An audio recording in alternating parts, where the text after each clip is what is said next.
Hello, everyone. This is Dr. Palmer. Today's lesson will focus on empathy and communication, negotiating, and compromising. Within this lesson, we will focus on learning how to use the action steps for solving problems when working with others.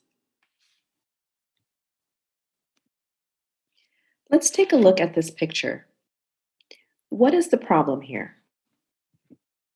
Well, the problem is that the mountain goats are butting heads so they can't move, and neither goat can get across the log.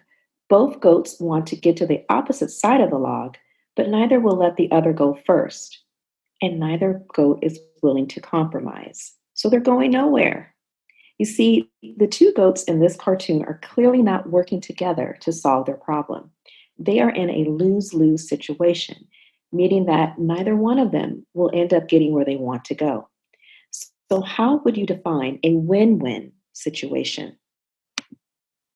In today's lesson, we will explore how to solve conflict with someone else so that both people feel like their needs and their feelings have been considered in coming to an agreement. In other words, reaching a win win solution. Why do you think win win solutions are important to people? Well, it helps them get along better, stay friends, and avoid conflicts. Both people end up feeling good and respected, and one person doesn't feel like they lost out on the situation. Reaching a win win solution is not always easy or automatic. Using a step by step process can help people in a conflict reach a satisfactory solution. So, today we will be learning about the action steps and what needs to be used in order to solve problems between two or more people so that they can get to a win win solution. Analyze is the first step, or step A, in the action steps. What does it mean to analyze something? It means to think clearly and carefully about each part and understanding all aspects of a situation. Here are some questions that will help you analyze the situation and remember to consider the other person's perspective. What is the problem? How do I feel? What do I need or want? And do I need more information? You see, understanding the situation might be harder than what you think.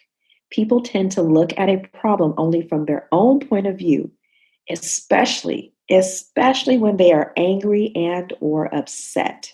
So asking questions to clarify the situation makes certain that you understand everything about the other person's perspective. When the other person asks you a question, it is a chance for you to explain your perspective clearly. Last time, we talked about the importance of effective communication skills when handling a grievance. These are skills that help you consider the other person's perspective and not to assume the worst. Let's read through those together to remind ourselves. Skills for handling a grievance consist of explaining your own perspective clearly, considering the other person's perspective, being assertive, and avoid using blaming language. Now we're going to watch a scene of two siblings who are having a conflict. As you watch, listen to both perspectives. Notice what each person says about the situation and how he or she might feel. So let's watch how they communicate.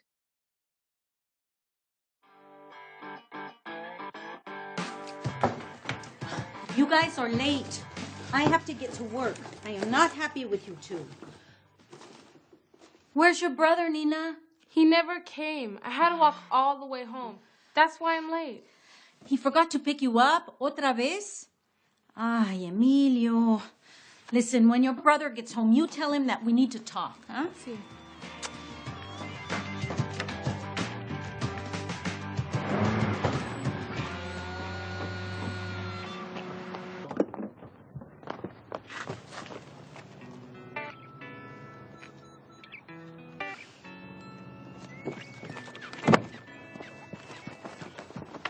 Mama, what's wrong?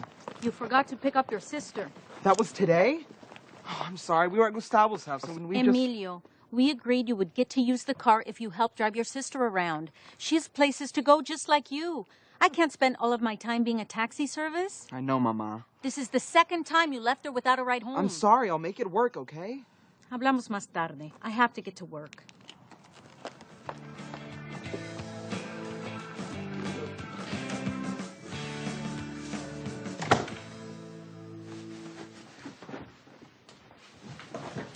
Where were you? I had to walk all the way home. Not now, Nina. I have to get ready. No, what you have to do is give me a ride to soccer practice. You don't practice today. Yes, I do. We have an extra one because of the tournament this weekend. You know, that's not my problem. I don't have time. I'm taking Maria to the movies. You're supposed to drive me to soccer practice. That's the deal. Look, I drove you 2 times this week. Tuesdays and Thursdays. That's when you practice. This is Friday. That doesn't matter. You're supposed to drive me to soccer practice. I'm not your chauffeur, okay? You can miss 1 practice. If I do, the coach won't let me play in the first game of the tournament. So? So you can miss 1 date. With Maria? Are you kidding me? I've been asking her out for months.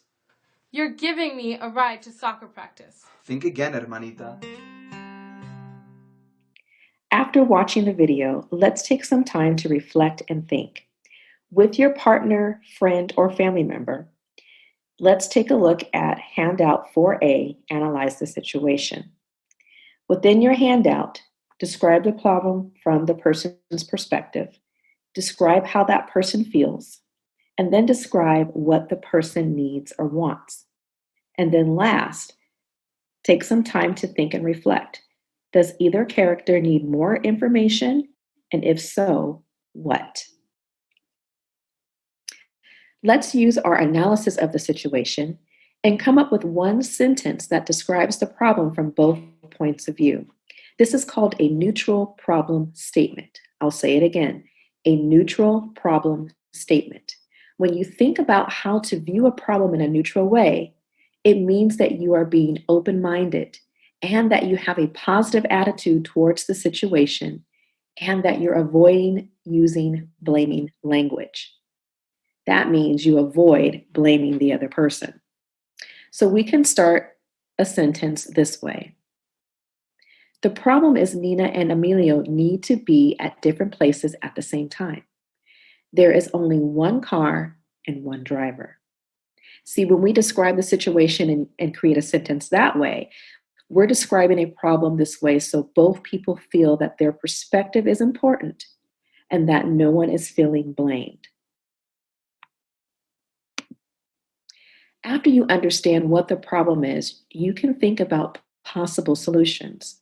So the second step, or step B, in solving a problem is brainstorm options or solutions. What are some possible solutions to Emilio and Nina's problem? Now that we have several options, the next step is C. Consider each option. This step is focused on predicting the consequences of each option. There are 4 questions that can guide us when we are considering the consequences. Number 1, what might happen if I do this? Number 2, is it safe? And number 3, how might people feel about it? And number 4, is it ethical? Once you have considered each option, the next step is to decide on and do the best option. This is step D. In step E, when you have carried out your decision, you need to think about if it is working or if it is not working. If it's not working, then you need to go to step F, which is figure out another way. In order to figure out another way, you need to go back to step B and brainstorm. Today, we learned about how to use the action steps for solving problems with others. These action steps consist of A, analyzing the situation, B, brainstorming, C, considering our options, D, deciding on the best option and then doing that option, E, conducting an evaluation in order to see if our efforts worked or did not work when we were considering those options, and then F, figuring out another way if all options have failed. This means we need to go back to step B and continue to brainstorm. It is to my hope and expectation that you will continue to utilize these action steps in order to be successful at home, at school, and in life.